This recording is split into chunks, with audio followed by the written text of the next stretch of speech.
본격적인 여행이 시작되는 계절. 여행에서 중요한 건 함께하는 좋은 사람들, 아름다운 풍경과 맛집, 그리고 색다른 숙소 아닐까요? 경주의 전통적인 분위기가 물씬 나는 고택부터 책과 함께 보내는 색다른 컨셉의 공간까지.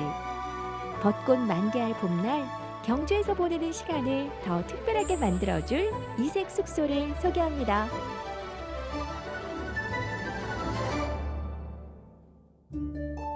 경주만의 매력이 물씬 느껴지는 여행 명소 교촌마을. 오랜 세월 자리를 지켜온 최부자 고택이 있는 곳이죠. 어서 오세요. 역사 깊은 고택에서 하룻밤 묵어갈 수 있다면 어떨까요? 1500년 정도 됐다고 생각을 하시면 돼요. 그리고 이 위치 자체가 반월성 바로 아래쪽이기 때문에 아마 전부 다 왕족들이 이 땅에는 살지 않았을까. 이 돌들이 화강암인데 굉장히 매끈하거든요. 이 돌이 다듬은 돌이라 가지고 신라시대 때 성골 있죠. 왕족이 집을 지을 때나 아니면은 절을 지을 때만 이런 돌을 사용할 수 있었다. 깎은 돌을. 신라시대부터 조선시대를 거쳐 근현대의 이야기가 모두 녹아있는 고택. 이곳이 더 특별한 이유 중 하나는 신라시대에 만들어진 석등이 남아있기 때문입니다. 석등 이거는 아마 9세기 정도 되는 신라시대 그 석등으로 석등의 아래쪽에 정사각형 모양의 대석이 있는데요. 12지신상이 전부 다 조각이 돼 있어요. 신라시대 석등 가운데에서 12지신상이 대석에 새겨진 거는 저희 석등만 그렇다고 제가 듣고 알고 있습니다. 통통하게 이렇게 좀 풍성한 그런 모양을 하고 있는 12지신상인데 신라가 굉장히 좀 융성했을 때 그때 만들어진 그런 석등이 아닐까 그런 생각이 들거든요.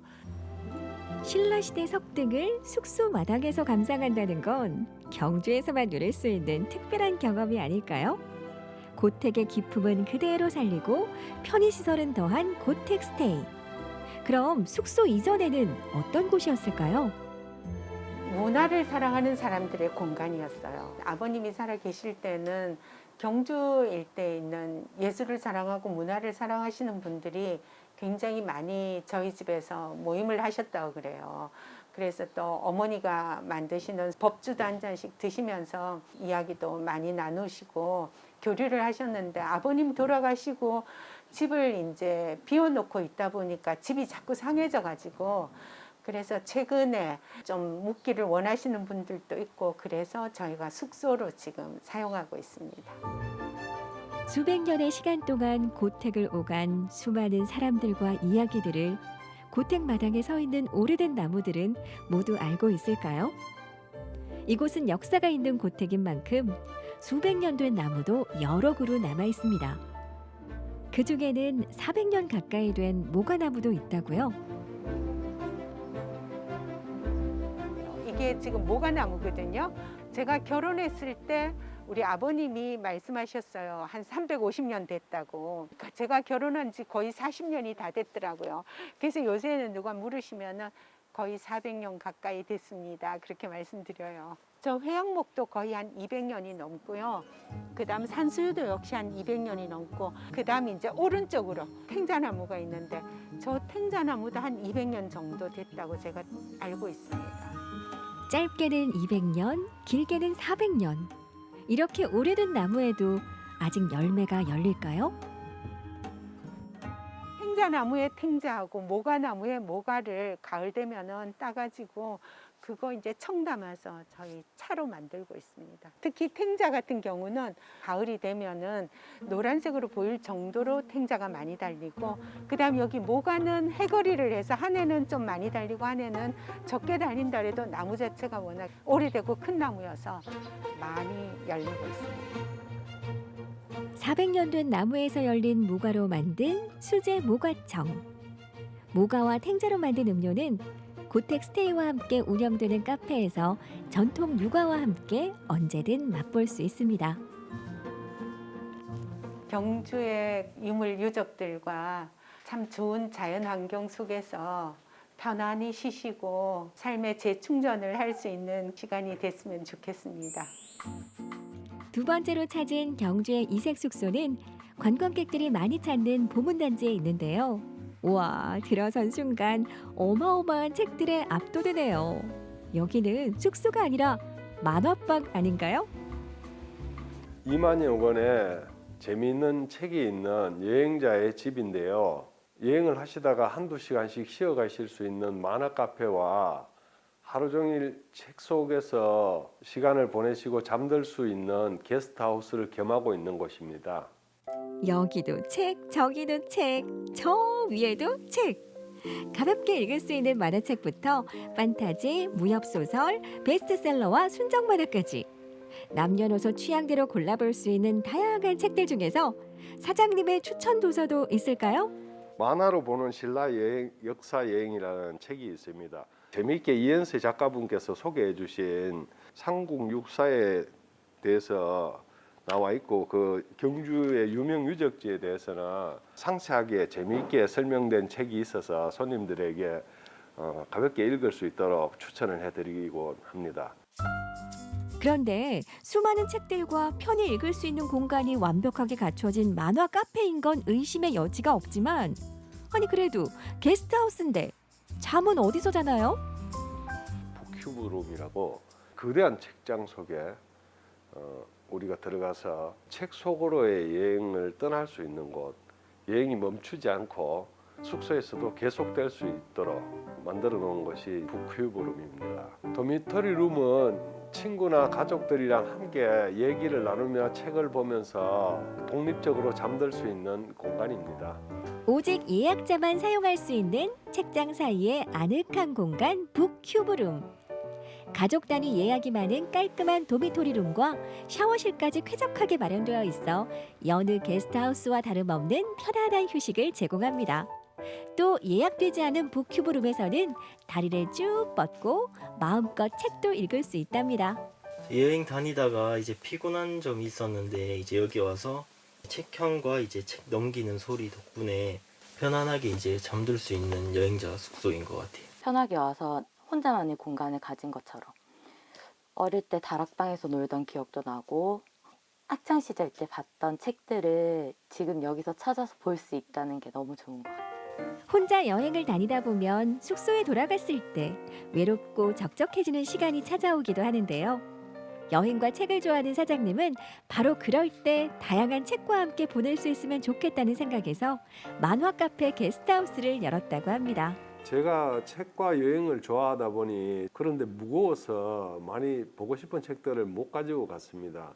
그래서 숙소에도 재미있는 책들이 많이 있었으면 좋겠다는 생각에 책과 숙소를 같이 할 수 있는 공간을 만들었습니다. 여기 보문단지는 아름답고 고급스러운 휴양지입니다. 혼자나 젊은 분들이 여행을 많이 다니실 때 부담 없이 저렴하게 이용하실 수 있고 편안하고 여유로운 여행이 될 수 있는 장소가 제공되었으면 하는 바람에서 이 보문단지에다가 게스트하우스를 오픈하게 되었습니다. 잠들 때까지 여행을 이어갈 수 있는 숙소. 책장 속에서 잠드는 색다른 경험을 할 수 있는 숙소. 그래서인지 이곳에서 힐링하고 돌아간다는 후기들이 많다고 하네요.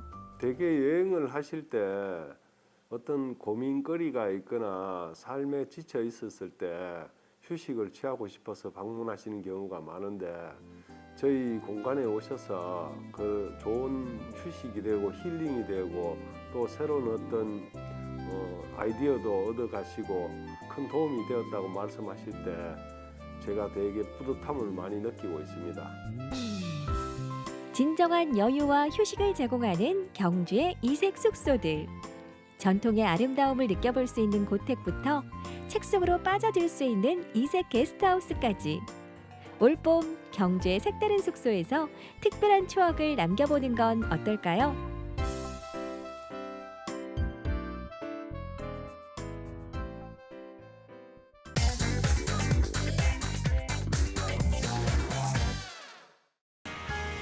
우리를 열광시켰던 양국.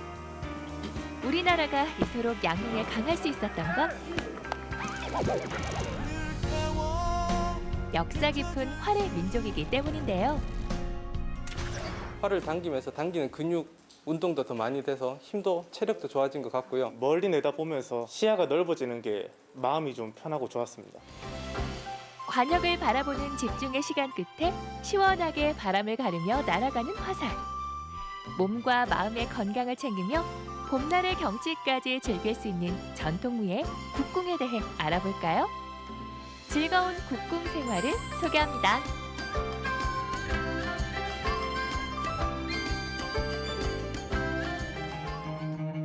경주시 황성공원 내에 있는 궁도장. 탁 트인 경치에 눈부터 시원해지는 걸 느낄 수 있는데요.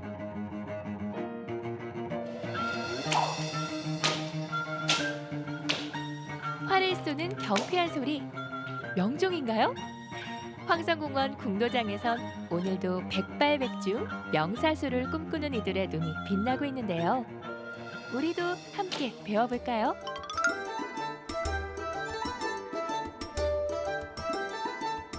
국궁의 정식 명칭은 궁도입니다. 일단 부족국가 시대 때부터 삼국시대 통일신라를 쭉 거치면서 지금까지 면면이 이어져오고 있는 우리 고유의 무예이자 마음수양하는 운동이 바로 국궁이라 할 수 있습니다. 양궁과 일단 비교를 쉽게 해보자면 양궁은 굉장히 과학화된 장비죠. 국궁은 자신의 오감으로 오로지 쏴야 되고 또 양궁은 70m, 90m 관역에서 경기를 하지만 국궁의 경우에는 145m 관역 한 개를 두고 경기를 합니다. 그리고 또 양궁은 10점, 9점 점수제가 있지만 우리 궁도 국궁은 관역 어디를 맞아도 1점입니다. 우리 전통무예 궁도. 남녀노소 누구나 쉽게 배워 즐길 수 있는 장점이 있는데요. 경주의 궁도장에서 활을 들고 있는 이들은 누구일까요? 일단 자세는 능숙해 보이는데요. 시민 상대로 하는 시민 궁도 교실 회원들입니다. 짧게는 2주에서부터 한 6개월 정도 배우고 있는 중입니다. 시민 궁도 교실이라 딱 봐도 다양한 연령대의 사람들이 모여 활을 쏘고 있는데요.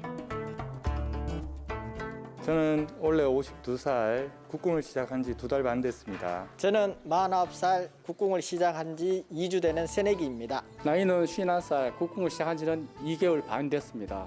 올해 63살 되었고 국궁 배운 지 2주 됐습니다. 나이, 경력 상관없이 함께 배우고 즐기는 시민 궁도 교실. 그동안 간이 체험 프로그램들은 종종 있어 왔지만 본격적인 강습 프로그램은 지난해부터 시작됐는데요. 어떤 이유로 생긴 걸까요? 국궁은 우리 전통 무예 스포츠로서 건강을 높이고 정신 수양에도 매우 도움이 되는 스포츠입니다. 해서 가족 단위로 소규모 단위로 강습을 받음으로 해가지고 우리 국궁의 저변 확대와 우리 시민들 건강 정진을 위해서 기여하고자 강습반을 운영하게 됐습니다. 한 기가 6명으로 일주일에 2번 정도 나오셔가지고 연습을 하고 그다음 2달 정도 내지 4개월 정도 운영을 하고 그다음에 졸업을 하면은 여기에 상시 사용할 수 있도록 그렇게 운영을 하고 있습니다. 집중력 상승, 복근, 기립근 등의 근력 강화, 거기에 정신 수양까지 수많은 장점을 가지고 있는 전통무예 국궁. 강습에 참여한 시민들은 어떤 이유로 국궁을 배우게 됐을까요?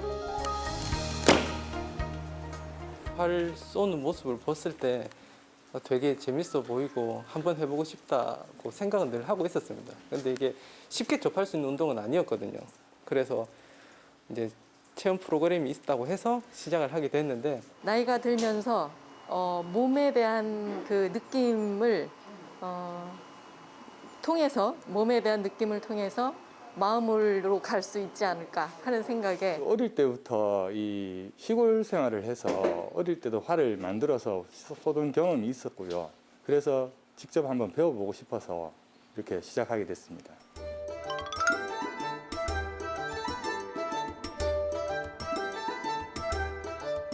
우선은 발 모양이 8팔자 비슷한 모양으로 이렇게 그리고 이마는 관역 정면을 보고 씁니다.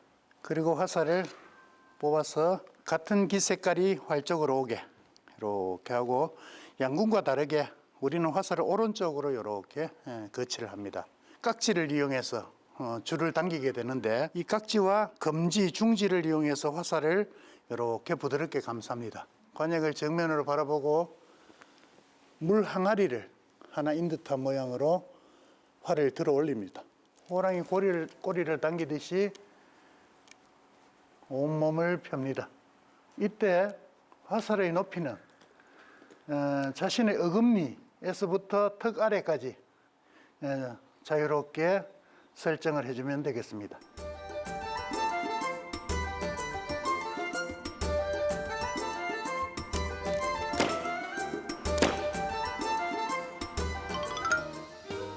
다양한 장점 덕분인지 온 가족이 취미로 함께 시작한 분들도 있다는데요.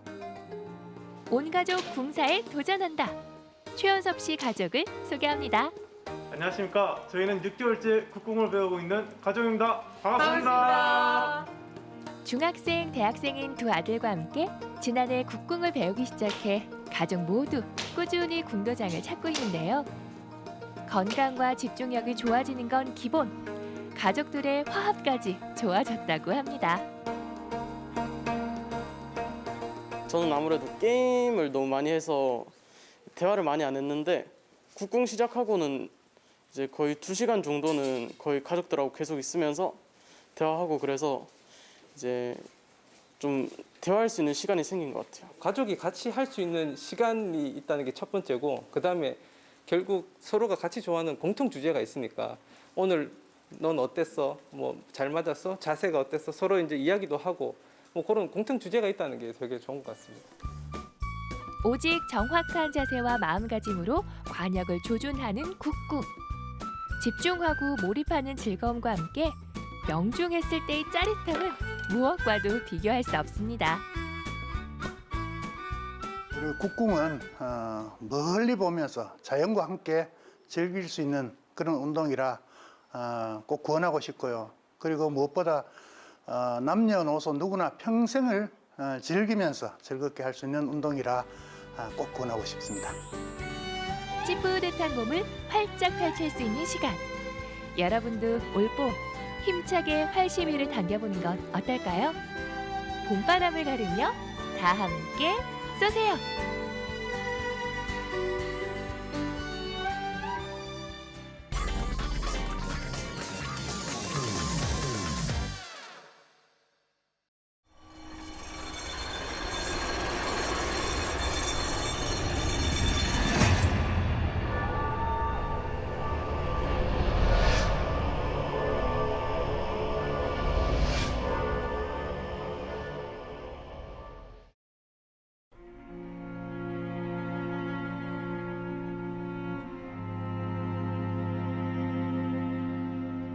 합천부를 개방을 해서 그래서 이제 모래톱이 이렇게 드러났는데 오늘 환경운동 연합 회원분들께서 이렇게 모래톱을 걷는 행사가 있다고 해서 제가 한번 따라와 봤고요. 이 모래톱이 진짜 부드럽거든요. 그래서 저도 한번 따라서 가보도록 하겠습니다.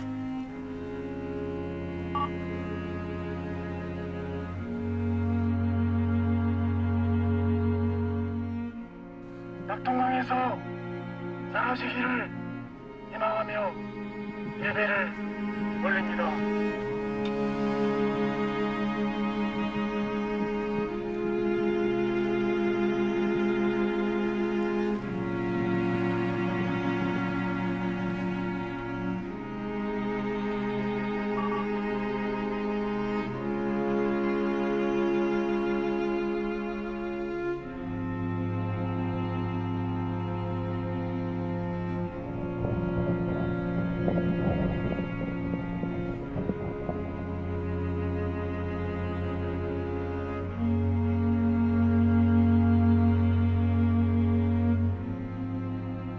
예, 여기가 이제 합정창 연봉인데 12월 1일부터 수문 개방이 이루어졌습니다.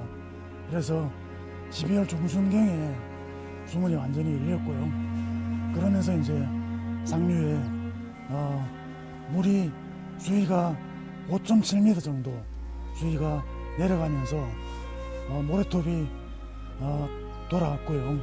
그 모래톱 위에 철새들이 돌아왔고 아무튼 낙동강이 옛날에 4대강 사업 전에 모습처럼 그 형태로 많이 돌아와 있습니다.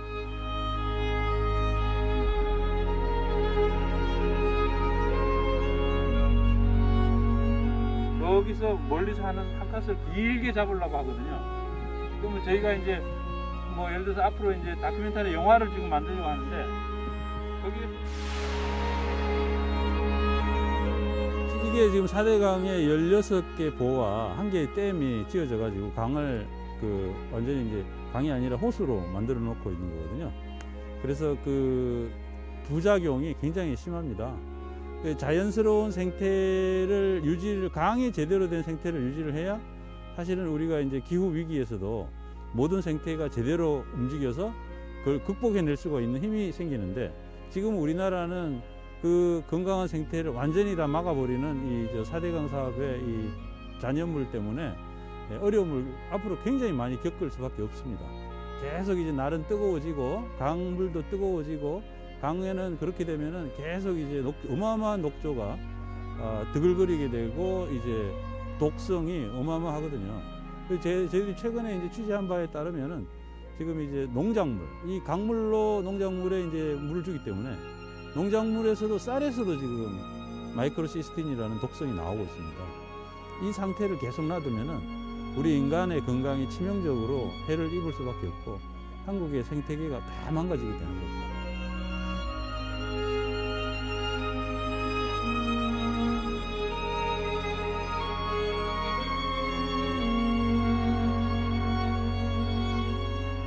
지금 모래톱 걷기 쉬는 시간이라서 저도 이렇게 잠깐 앉아봤는데요. 이렇게 모래 이렇게 만져보니까 차갑지도 않고 따뜻하고 너무 좋거든요. 근데 이 합천보를 개방해서 이 모래톱을 볼 수 있는 날이 한 2달 남짓밖에 안 되고 이제 얼마 남지 않았다고 합니다. 그런데 한 5월이나 이렇게 좀 봄이나 따뜻할 때 이럴 때 이 모래톱에 와서 좀 걷기도 하고 또 앉아서 좀 쉬기도 하고 그러면 좀 어떨까 생각 드는데 그래서 좀 아쉽습니다.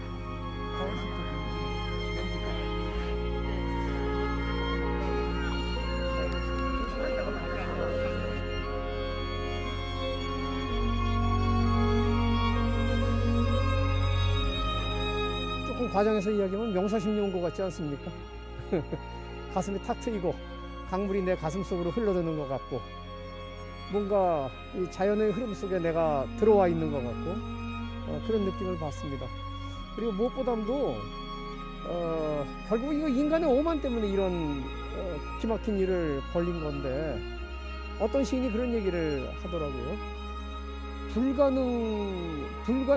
가능, 모든 게 다 가능하다 이렇게 이야기를 하는데 사실은 불가능이 넘치는 시대로 우리가 오고 있다. 그게 무슨 얘기냐 하면은 인간이 자연을 완벽하게 통제하고 그게 가능하다라고 생각을 하지만 이거 보세요. 한 달 반 만에 자연이 원래의 모습을 지금 돌아왔지 않습니까? 결국 인간이 하는 일이라는 게 뭐 4차 혁명도 좋고 다 좋은데 인간이 완벽하게 자연을 지배하고 우리를 지배할 수 있다는 생각이 얼마나 오만하고 잘못된 생각인가 이게 이 자연이 보여주는 것 같아요. 예, 그래서 그것을 좀 와서 직접 목격하고 증언하고 그러고 싶어서 여기에 왔습니다. 낙동강은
MZ세대가 묻는다 세 번째 인터뷰 양양 수어 통역사님 모셨습니다. 반갑습니다.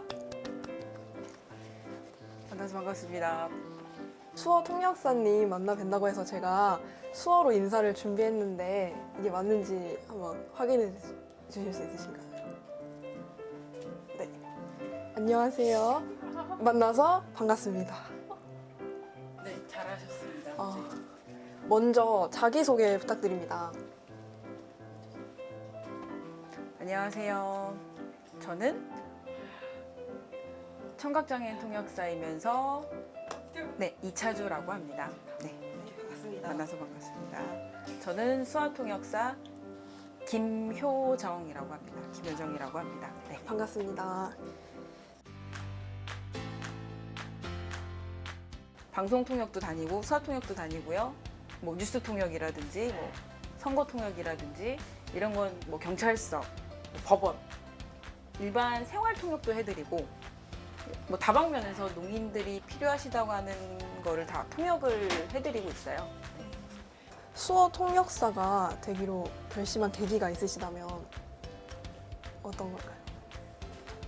저희 차 선생님 같은 경우는 청각장애인 통역사입니다. 청각장애인 통역사는 농인이시잖아요. 근데 여기 계시는 통역을 요청하시는 분도 농인이고 이 농인분을 내가 도와줘야 되겠다는 마음으로 이 직업을 선택했다고 얘기를 하시네요.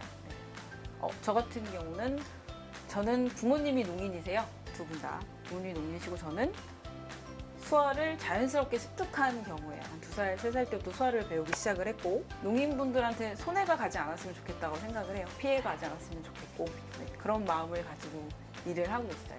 코로나 이후에 뉴스에서도 자주 뵐 수 있는 분이 수어 통역사이잖아요. 근데 이전에 비해서 통역하기 어려운 단어가 있을 것 같아요. 새로운 단어들이 많이 나왔죠. 지금 제가 한 이 코로나라는 수화도 국제 수화입니다. 그 코로나 모양을 보시면 이렇게 돌기가 나와 있어요. 그 모양을 이용을 해서 이렇게 동그랗게 하고 코로나의 C자 앞에 C자를 따고 돌기 모양 해서 코로나라는 수화를 씁니다. 이런 것처럼 지금은 코로나 수화 하나가 정해졌지만 그전에는 막 코로나 이렇게도 수화를 하고 또 지금 오미크론 수화를 또 이렇게 만드는 경우도 있고 근데 이런 수화가 사라질 수도 있어요. 지금은 뭐 이렇게 사용을 했다가 나중에는 그럼 이런 거 다 없어지고 이 수화만 하나가 남을 수도 있고 지금 시대에 농인분들이 공교육을 받지 않는 상황이 왜 일어나는 건가요? 예전에는 뭐 지금보다는 지금 많이 좋아지만 예전에는 학교도 멀고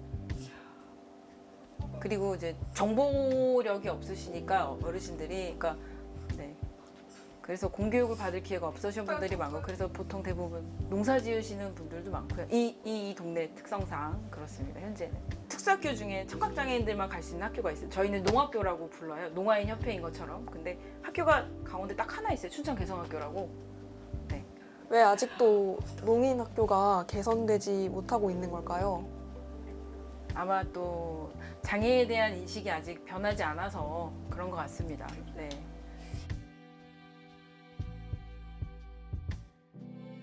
일반 청인분들하고 대화가 잘 안 되잖아요. 농인분들이 나는 수화를 할 수 있지만 그 청인분들은 수화를 못 하시니까 필담으로 주고받는 건 또 시간도 오래 걸리고 해서 꼭 통역사가 대동을 해야 되는데 의사소통이 제일 정확하게 확실히 됐으면 좋겠다.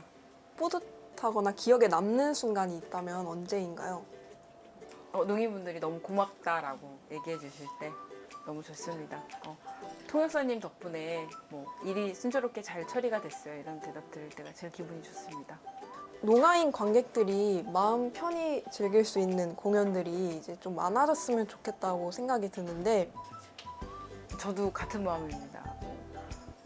그 가수들이 하는 뭐 콘서트라든지 뭐 뮤지컬, 연극도 다 수화통역들이 다 대동됐으면 좋겠어요. 모든 공연장에 수화통역사들이 다 있으면 나 이거 보고 싶어. 그냥 무조건 표를 예매를 하고 가서 보고 싶은데 선택권이 없어서 통역사 있어요? 라고 항상 문의를 해야 되고 그런 아쉬움이 있습니다.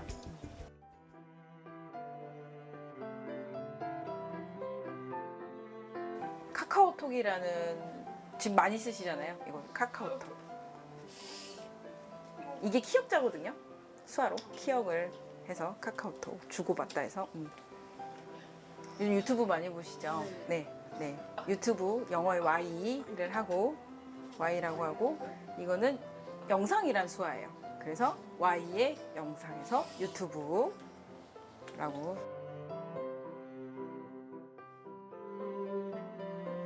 혹시 방탄소년단의 국제 수어를 사용한 뮤직비디오를 보셨나요? 네, 봤어요. 그러니까 수어를 인용한 춤이거든요.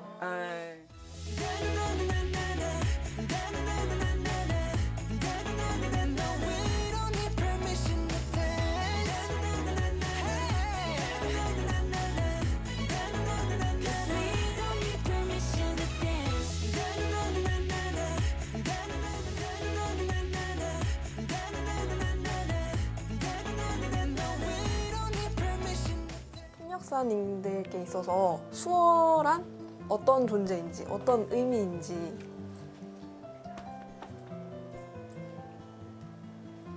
저한테 수어는 모국어입니다. 네.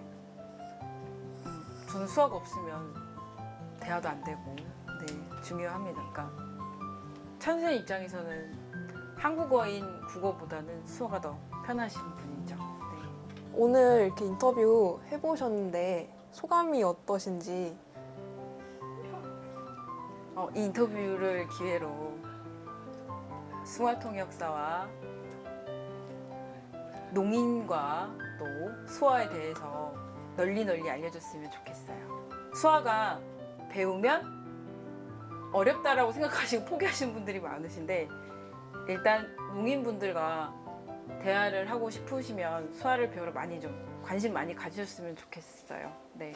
이제 마지막으로 통역사님께 수어를 하나 배우고 싶은데 오늘 정말 즐거웠습니다를 수어로 어떻게 하는지.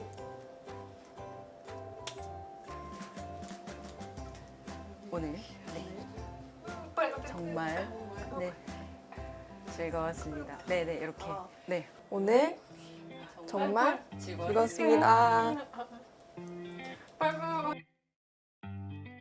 농인분들은 한국에서 사는 소수 민족이라고 생각을 갖고 사시거든요.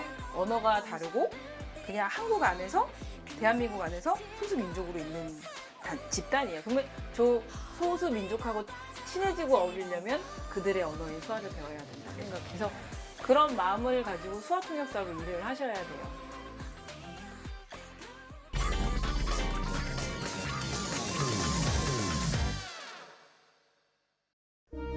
믿을 수 없는 끔찍한 일이 벌어졌습니다.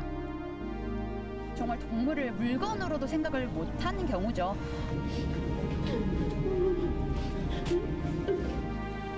사건 현장은 경북안동의 한 시골 마을.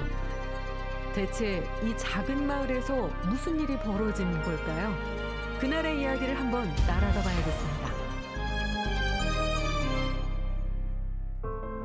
지난 2월 어느 동물 보호단체의 SNS로 한 통의 제보 메시지가 도착했습니다. 제보 사진을 접해보니까 아사에서 죽은 개 한 마리, 그리고 너무 배가 고픈 나머지 그 아사에서 죽은 개 사체를 뜯어먹고 있는 하나, 그리고 이 모든 걸 목격하고 있는 또 다른 한 마리에 대한 이런 세 마리에 대한 제보를 이제 어제 한 마리는 죽었고 살아있는 두 마리에 대한 제보를 받았어요. 그래서 긴급히 이제 오늘 내려올 수 있는 인원들을 모집을 해서 오늘 내려오게 됐어요. 도저히 믿기 힘든 이야기. 제보를 받은 다음 날 아침 동물보호단체와 경찰, 지자체 공무원까지 급히 현장을 찾았습니다. 살아있는 개는 3마리였는데요. 아기 강아지 같은 경우는 거의 움직이지 못해서 아예 기력이 없어갖고서 지금 사람이 너무 무서운데도 불구하고 축 처져 있고 이런 모습이고, 그리고 이제 어제 그 사체를 먹던 그 친구는 많이 겁이 나서 숨어 있는데, 근데 이 아이들은 최소한의 뭐 물이나 사료급여는 당연히 안 됐을 뿐더러 심지어 그것이 제대로 되지 않았기 때문에 서로 이제 같이 살았던 친구의 이제 몸을 먹어야 하는 이런 일이 생긴 것 같아요. 현장에 먹을 만한 게 하나도 없었던 걸까요? 바닥에 사료가 많이 뿌려져 있기는 했는데요.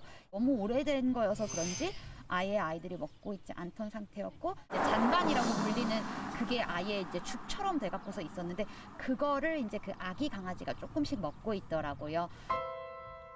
제대로 저항 한번 하지 못한 녀석들. 동물보호법에 따라 적정한 치료와 보호를 받을 수 있도록 일단 구조하기로 했습니다.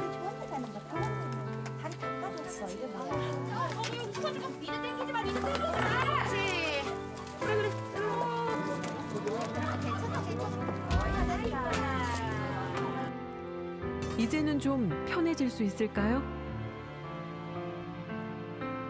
현장에서 발견된 또 다른 한 마리. 이름도 없이 외롭게 세상을 떠났습니다. 한 번도 이름으로 불려진 적조차 없을 것 같아서 이 친구의 이름을 지어주게 되었고, 동물을 부검을 보낸다면 그 사체를 다시 돌려받지 못해요. 우리가 이 친구의 마지막이라도 인사를 해줄 수 있는, 그게 최소한의 이 친구한테 해줄 수 있는 도의는 아닐까 해서 장례를 치르게 되었습니다. 포프는 떠났지만 아직 3마리는 살아있는 상태. 더 늦기 전에 얼른 병원으로 옮겼습니다. 사체 바로 옆에 있었던 친구는 온몸의 뼈가 다 드러나서 제대로 걷지도 못하는 정도였고요. 그리고 이제 사진 속에 있던 또 다른 하얀 강아지는 겁에 너무 질려서 저희가 제대로 이 친구에 대한 판단조차 내리기가 좀 힘든 정도였고, 그리고 또 다른 아기 강아지가 발견이 됐는데 이 아기 강아지조차 제대로 걷지도 못하고 그다음에 제대로 이제 서 있지도 못하는 이런 상태로 아이들을 처음 만났고요. 그리고 당연히 혈액 검사 결과는 탈수 수치, 빈혈 수치, 간 수치 종합적으로 이제 종합병인 상태로 나왔었어요. 그렇다면 지금 견주는 어떤 상황일까요? 인근 거주 주민들하고 해당 면사무소 직원을 통해서 그 소재를 조회할 수 있었고요.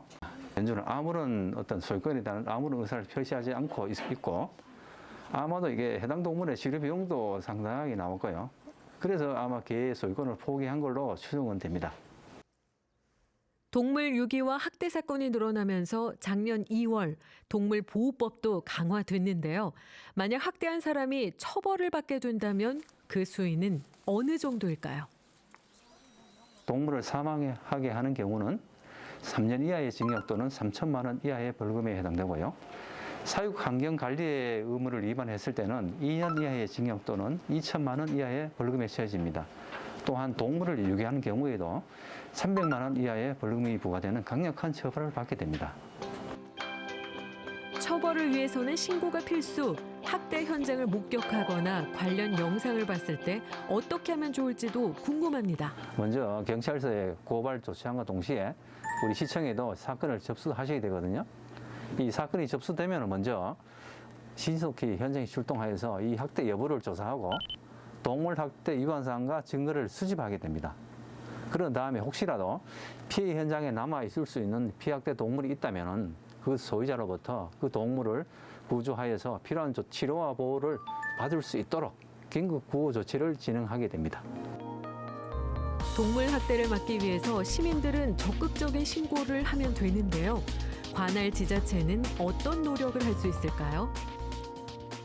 우리 시도 타 지자체와 같이 반려동물을 전담하는 부서라든가 팀을 새롭게 편성해서 이 동물을 아끼고 사랑하는 시민들의 눈높이에 맞추는 행정이 필요하다고 봅니다. 이쯤에서 궁금해지는 녀석들의 근황. 지금은 경기도에 위치한 대피소에서 몸을 회복하고 있습니다. 3마리 친구들의 이름을 이제 오포, 그다음에 쿠라, 니노 이렇게 지었어요. 오포라는 이름의 뜻은 이제 opportunity 이렇게 얘기를 하잖아요. 그래서 그 앞에 스펠링을 따서 오포라고 지었고, 도움이 필요하고 치료가 필요한 아이여서 이 친구는 이제 스페인어로 치유라는 의미인 쿠라라고 이렇게 이름을 지어줬고, 엄마가 스페인어 이름이다 보니까 아이 이런 의미인 니노 이렇게 이름을 지어줬어요. 대피소에서 처음에 왔을 때는 많이 겁내하고 낯설어하고 이제 다른 개들도 많고 사람들도 많다 보니까 숨어 있기만 하고 밥 먹을 때만 겨우 나와서 먹고 했는데 처음에 비해서는 정말 많이 안정이 됐어요. 오포, 쿠라, 니노처럼 특별한 사정이 있는 친구들은 많지만 사실 보호소 운영하는 게 쉬운 일은 아니라고요. 대한민국에서는 이 개들, 특히 이제 유기견들 그리고 구조견들 이 친구들이 갈 수 있는 곳이 너무 제한적인 것 같아요. 저희가 이제 이 아이들을 보호를 하는 건 결국에 저희는 민간 단체이기 때문에 이 민간 단체가 보호하는 아이들은 나라에서 나오는 그런 지원을 받을 수도 없기 때문에 모든 것을 저희가 알아서 해야 된다라는 점, 그리고 결국에는 이 운영을 하다가도 문제점이 생기면 어떻게든 저희가 해결을 해야 된다라는 점, 이런 게 가장 큰 현실적인 문제인 것 같아요. 지금도 누군가의 도움을 기다리고 있을 동물들. 사람들의 관심만 더해져도 현장에서 구조할 때 큰 도움이 된다고 합니다. 돌봄을 제대로 못 받고 있는 개들이 있으면 좀 주저하지 말고 지자체 혹은 동물구조단체에 좀 빨리 신고를 하면 어떨까 이런 생각을 하게 됐습니다. 동물 학대범들 그리고 동물보호법 위반을 한 사람들에게 제대로 처벌이 그 사람들의 행위에 응당한 처벌이 제대로 나가야 그래도 좀 뭔가 바뀔 것 같아요. 만약 누군가 이 녀석들을 관심 있게 지켜보지 않았더라면, 또 눈으로만 보고 아무도 행동하지 않았더라면 지금처럼 행복한 모습은 보지 못했을 겁니다. 생명을 구하는 제보와 신고, 사람이든 동물이든 도움이 필요한 생명은 외면하지 말아주세요.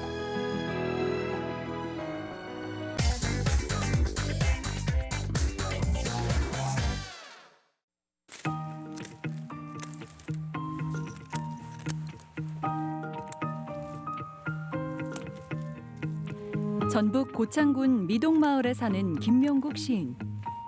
아직 추운 날씨인데도 밭에 나와서 일을 하고 있습니다. 새로운 한 해 농사를 위해서 준비해야 할 것들이 많기 때문인데요.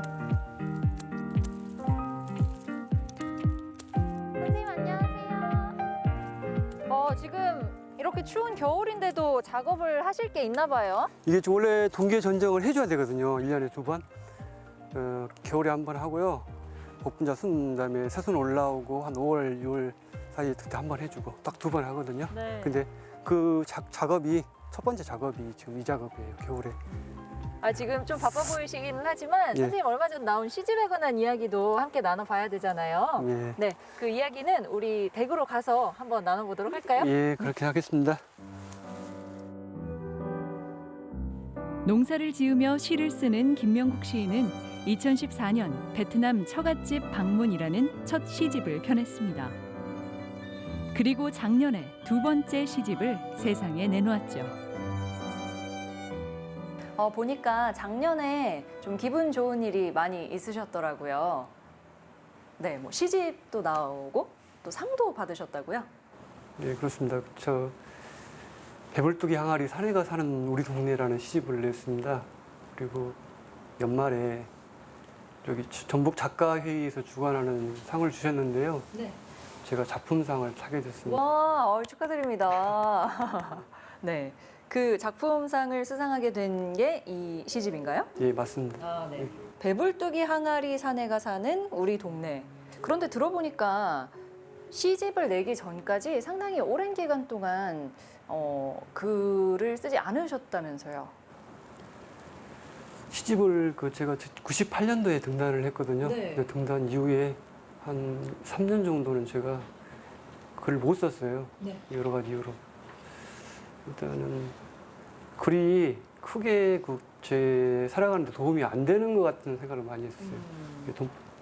경제적인 면이 가장 어려웠던 것 같고요. 네. 그리고 그 이후에 바로 제가 어떤 생활에 정착을 하지 못하고 방황했던 그런 시절이었습니다. 글을 다시 본격적으로 쓰기 시작한 게 아내분 덕분이라고요? 뒤늦게 이제 국제 결혼을 하게 됐는데요. 베트남에 가서 그때 이제 가게 될 경우에 뭐 노트 한 권 준비해가지고 갔었고, 거기 베트남 가면 특별하게 할 일이 없으니까 뭐 가져간 노트에다가 이제 글을 쓰기 시작했고, 낙서도 하면서 생각나는 거 적고, 그랬던 게 좀 차곡차곡 모아져가지고 시집을 한 권 내게 됐습니다. 그게 베트남 처갓집 방문이라는 시입니다. 시집입니다. 네. 그러면 이걸 막상 이제 손에 딱 얻게 됐을 때 굉장히 기분이 남다르셨을 것 같아요. 어떠셨나요? 등단 후에 한 2, 3년 지나서 첫 시집을 내는 경우가 많거든요. 네. 주변에서. 그런데 저는 16년 만에 이 시집을 내게 됐어요. 나름대로는 굉장히 공을 들인 거라고 보는데 어떻게 모르겠습니다. 저 주변에서 어떻게 평가가 났는지는 모르겠는데요. 어쨌든 등단하신 지 16년이라는 시간 만에 이 시집이 나올 수 있었던 건 그 베트남 생활 또 아내분이 있었기 때문이니까 굉장히 고마워하실 것 같아요. 그렇다고 봐야 될 것 같습니다. 근데 언어도 다르고 무슨 말을 하는지도 잘 못 알아듣고 뭐 그런 상황이지만 일단 사위가 시를 쓰는 사람이다. 집에서 시골에서 농사도 짓고 하지만 시를 쓰는 사람이다라고 하는 거에 좀 다르게 본다고 할까요? 좀 특이하게 보는 것도 있는 것 같습니다. 베트남의 이국적인 풍경과 낯선 문화, 생소한 처갓집 식구들을 글로 쓰면서 그들을 이해하게 된 김명국 시인. 그는 결혼 후 시인으로 다시 태어날 수 있었습니다. 눌려서 떡이 된 오리온 초코파이 정. 깜짝 밀림에서 튀어나온 뱀처럼 날은 징글징글 더운데 무슨 이따위로 생겨먹은 선풍기도 다 있나 싶은 중고 선풍기도 받고 썩을 대로 다 썩어 빠져서 무슨 이런 오토바이가 다 있나 싶은 털털거리며 비포장길을 달릴 수 있다는 게 볼수록 신기하고 기가 막히기만 한 오토바이도 봤는데 무슨 이런 사람들이 다 있나 싶은 처갓집에서 찌는 듯한 더위 비자까지 받고 가서 면 이발관에서 머리도 한번 깎고 한 달을 살다 왔다 죽는 줄 알았다.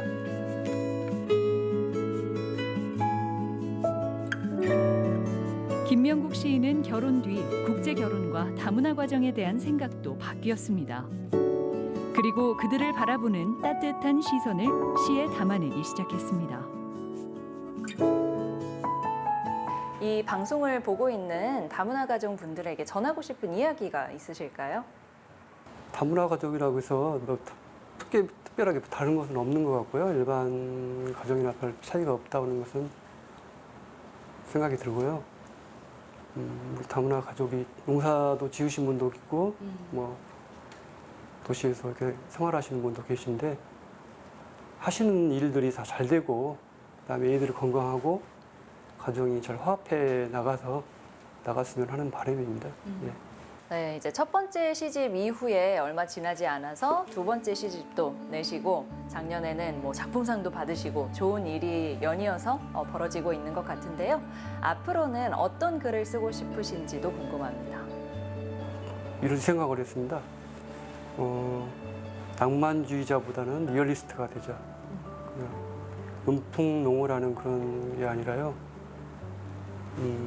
농촌 현실을 갖다가 반영하고 드러내고 하는 그런 거를 제가 해야 할 것 같다는 생각을 했습니다. 네, 그럼 앞으로도 뭐 농촌과 관련한 그리고 또 다문화 가정에 대한 글도 볼 수 있기를 응원하도록 하겠습니다. 네, 고맙습니다.